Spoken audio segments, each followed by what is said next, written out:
καφέ. Πάμε. Πάμε.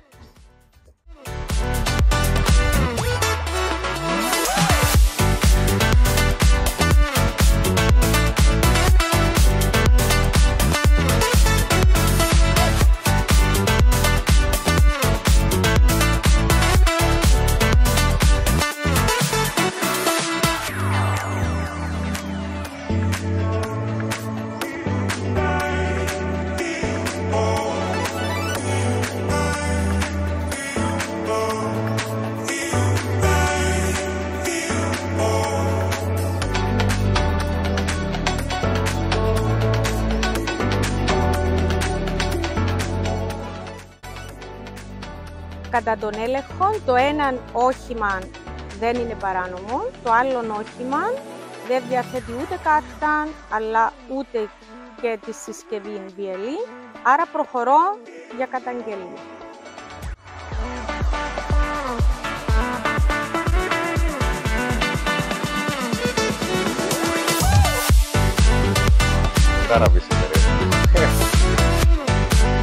Ήταν καλή προπόνηση σήμερα. Πάμε για πρωτάθλημα. Πάμε για τέταρτο. Άντε, μπράβο.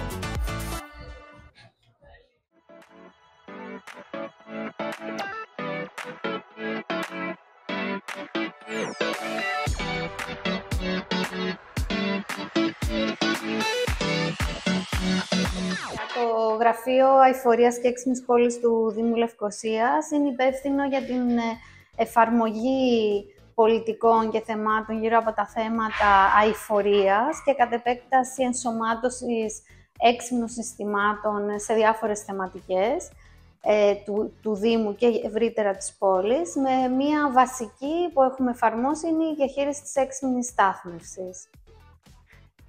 Ο συγκεκριμένος αισθητήρας έχει τοποθετηθεί στη συγκεκριμένη θέση για άτομα με ΑΜΕΑ. Όταν ο άνθρωπος έχει τη συγκεκριμένη συσκευή στο αυτοκίνητο του και έρθει και παρκάρει, αμέσως αναγνωρίζει ο αισθητήρας ότι ο άνθρωπος που πάρκαρε είναι νόμιμα παρκαρισμένος. Επίσης, ειδοποιείται η δημοτική τροχονομία ότι ο άνθρωπος που πάρκαρε είναι νόμιμα παρκαρισμένος και έρχεται για έλεγχο. Σε περίπτωση όμως που δεν υπάρχει συγκεκριμένη συσκευή, απευθείας ενημερώνεται ο τροχονόμος μέσω του application που κατέχει και έρχεται να κάνει τον έλεγχο του. Υπάρχουν 107 διαθέσιμες θέσεις για τα άτομα με ΑΜΕΑ, όπου μπορούν να χρησιμοποιήσουν επίσης το Smart Parking App, έτσι ώστε να τους καθοδηγήσει να βρουν πιο εύκολα parking. Κατέχουμε την BLE συσκευή, η οποία τοποθετείται μέσα στο αυτοκίνητο που παίρνουν τα άτομα με ΑΜΕΑ, οπότε παρκάρει σε θέση που υπάρχει αισθητήρας. Αμέσως το σύστημα αναγνωρίζει ότι ο συγκεκριμένος άνθρωπος επάρκαρε νόμιμα. Είναι συνδεδεμένο με την πλατφόρμα στους τροχονόμους, όπου βλέπουν σε live μετάδοση αν η συγκεκριμένη θέση είναι νόμιμα παρκαρισμένη ή παράνομα. Σε περίπτωση που είναι παράνομα, παίρνουν απευθείας alert στο application τους, όπου πηγαίνουν και βλέπουν αν η συγκεκριμένη θέση είναι νόμιμη παρκαρισμένη. Αυτή τη στιγμή το πρόγραμμα τρέχει εδώ και 2 χρόνια.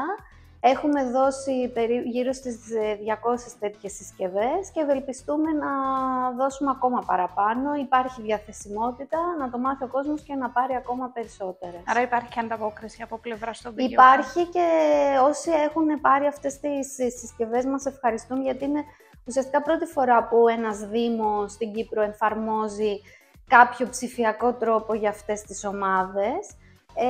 Απλά χρειάζεται και άλλη ενίσχυση για να χρησιμοποιηθεί σε μεγαλύτερη κλίμακα. Η μπαταρία που είναι στη συσκευή ενεργοποιείται ουσιαστικά στην αρχή, μία φορά που γίνεται εγγραφή, δεν ασχολείται με τα παρακάτω ο χρήστης και έχει μία λογική διάρκεια ζωής στο 8 με 9 έτη, όπως όλα αυτά του είδους οι συσκευές. Το άτομο που θέλει να παραλάβει τη συγκεκριμένη συσκευή μπορεί να πάει στην ιστοσελίδα μας smartnicosia.eu, να πάει στα εργαλεία για τον πολίτη και μετά να επιλέξει την BLE πλατφόρμα. Εκεί αμέσως μπορεί να συμπληρώσει τα στοιχεία του, όπως βλέπετε όνομα, επίθετο, αριθμός ταυτότητας, κάρτα ΑΜΕΑ, τηλέφωνο και email. Επικοινωνούμε μαζί με τον άτομο που θέλει να παραλάβει τη συσκευή την επόμενη μέρα και αμέσως μετά ενημερώνεται μετά από 2-3 μέρες ότι η συσκευή του είναι έτοιμη και μπορεί να έρθει να την παραλάβει.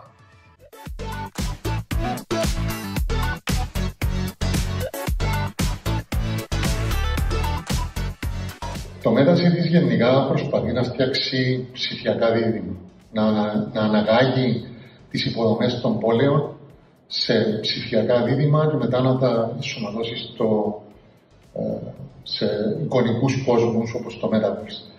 Η προσπάθεια μέσα στα ψηφιακά δίδυμα είναι να δώσουμε πληροφορίες σε αυτούς που χρειάζεται, έτσι ώστε να κάνουν καλύτερα τη δουλειά τους όσον αφορά τον αστικό σχεδιασμό.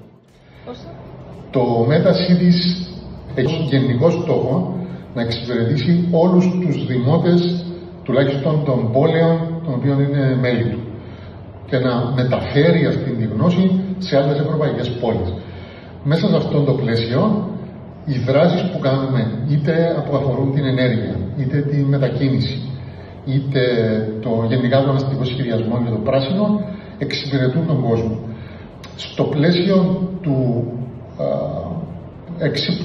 των έξυπνων χώρων στάθμευσης, οι πληροφορίες που έρχονται από την έξυπνη πόλη και μπορούν να δοθούν με έναν σωστό τρόπο προς τους δημότες, εξυπηρετούν περισσότερο και τα άτομα ίσως με αναπηρίες ή με οπτικά ή άλλες πάθειες ή προβλήματα.